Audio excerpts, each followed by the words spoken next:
Global markets are coping this morning with the world's two biggest central banks taking different approaches on interest rates, with the Fed holding yesterday and in no hurry to cut again, while the ECB cut overnight, with more to come. In New Zealand, business confidence slides but remains relatively strong. That's coming up in our 5 Things in 5 minutes. And then in today's bonus deep dive interview, ANZ senior economist Birch digs into the detail behind Australia's falling inflation rate and why ANZ Research is expecting a rate cut in February. There is growing evidence, actually, that the Australian economy can maintain a lower unemployment rate, potentially in the high threes, and still have underlying inflation consistent with the RBA's 2 to 3% target band. But first in 5 and 5 with ANZ. Global markets are mixed but broadly steady after the Fed held rates yesterday and the ECB cut overnight, both as expected. More from Europe in a moment. The S&P 500 was up 0.2% and the Nasdaq down 0.2% at 4 a.m. Sydney Melbourne time. The US dollar was flat overall and the US 10-year yield was down 3 basis points at 4.52%. This comes after Federal Reserve Chair Jerome Powell yesterday poured cold water on hopes that rates were definitely falling. Here he is, speaking at the press conference after that decision to hold. The economy's strong, the labor market's solid, downside risks to the labor market appear to have abated, and we think disinflation continues on a slow and sometimes bumpy path. That tells me, and the other members of the committee, the broad sense of the committee actually is that we don't need to be in a hurry to adjust our policy stance. As of 4 a.m. Sydney Melbourne time, the Aussie dollar was flat at 62.28 US cents, as was the Kiwi at 56.52 US cents. Number 2. In contrast to the Fed, the European Central Bank cut interest rates as expected overnight by 25 basis points to 2.75%. ANZ Head of G3 Economics Brian Martin says growth and demand in Europe is weak, which is likely to push the ECB to cut the deposit rate to 1.5% later this year.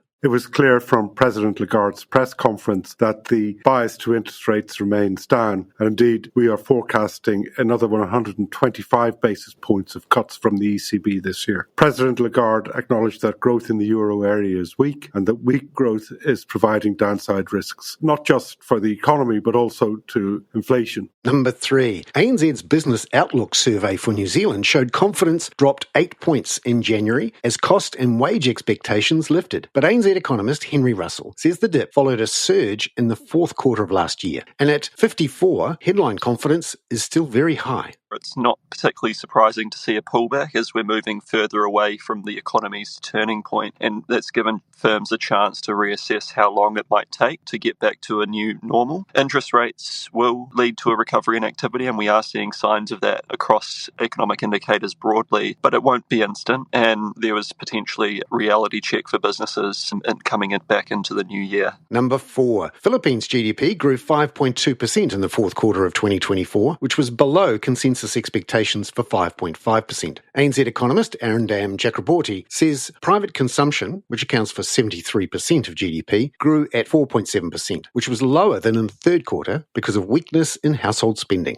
Although the growth is likely to be limited given the persistently low levels of savings among Filipino households. The BSP has acknowledged the need for further monetary policy easing to support growth in 2025. Given that the inflation outlook in the near term remains benign, we think that the BSP will cut interest rates by another 25 basis points at its upcoming policy meeting on February 13th. Number 5. India's finance minister will deliver the government's 2025 budget on Saturday. ANZ economist Birch says a slowing economy has raised calls for fiscal expansion, but he expects a fiscal deficit of 4.9% of GDP in the year to March 2025 to fall to 4.5% next year. I think the gross borrowing program for FY26 will likely be around 14.7 to 15 trillion rupees, which will be quite manageable because the demand for bonds from onshore participants especially will be quite strong this year. So from a bond market's perspective, I don't think the budget will upset the demand-supply balance in the bond markets in FY26, and it could even benefit from the monetary policy easing that we are factoring in to happen this year. So yields are going to go lower anyway.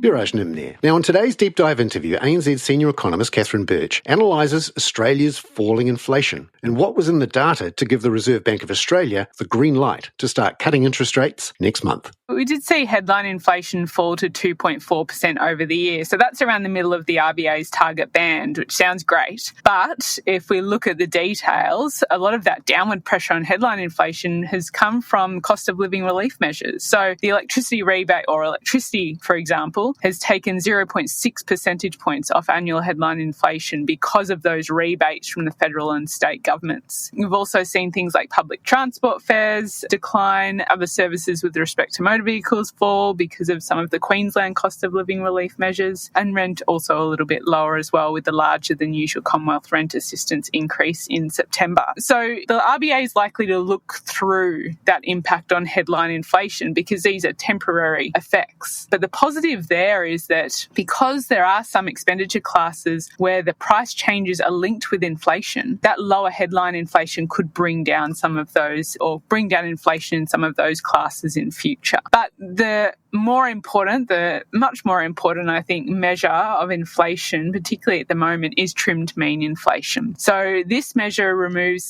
most volatile price changes in the quarter. And that trimmed mean measure, do you think it's going to be still on its way down past this, or what's the outlook for that measure? We will be reviewing our future CPI forecast, but we are expecting that we will continue to see trimmed mean inflation subside through 2025. One of the really positive signs in this Q4 data was what's happening in housing disinflation, or the slowdown in housing inflation. You said you were looking out for what happened with services inflation on the day. What happened there, and does that match that story told by the trimmed mean measure? So the RBA has been more focused on services inflation rather than goods inflation. A lot of our goods we get from overseas, and they can be impacted by global factors, which impacts their prices. But the RBA thinks that services inflation is more a reflection of some of the domestic price pressures and reflections of things like in the labour market and wages, for example. In Q4, quarterly services inflation fell to 0.7%. So that was the lowest that we've seen since Q2 2022. So I think that's a really good sign that services inflation is coming down, even though we still have quite a tight labour market. The unemployment rate is still 4%. So there's this growing evidence that suggests that actually we can run unemployment lower, potentially in the high threes, and still have inflation or underlying inflation consistent with the RBA's 2 to 3% target band. That would be a very positive outcome for the Australian economy and for the RBA. And just on the RBA, just talk us through this picture that they're seeing now.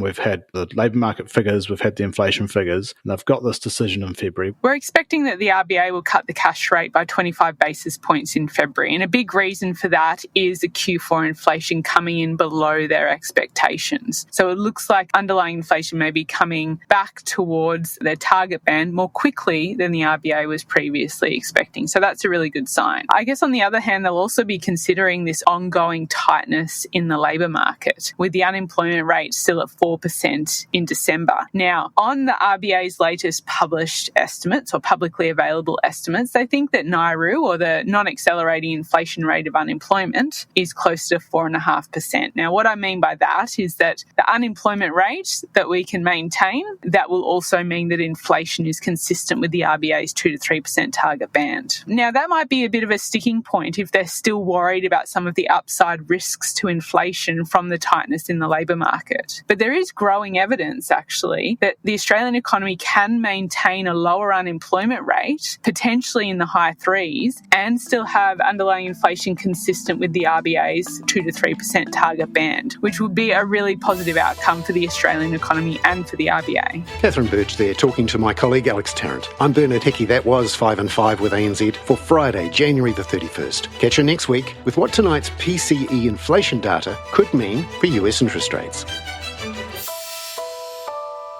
This podcast contains general information only, not investment advice. You should obtain advice for your personal circumstances before making any investment decisions. Please view the podcast disclaimer available via your media player or email.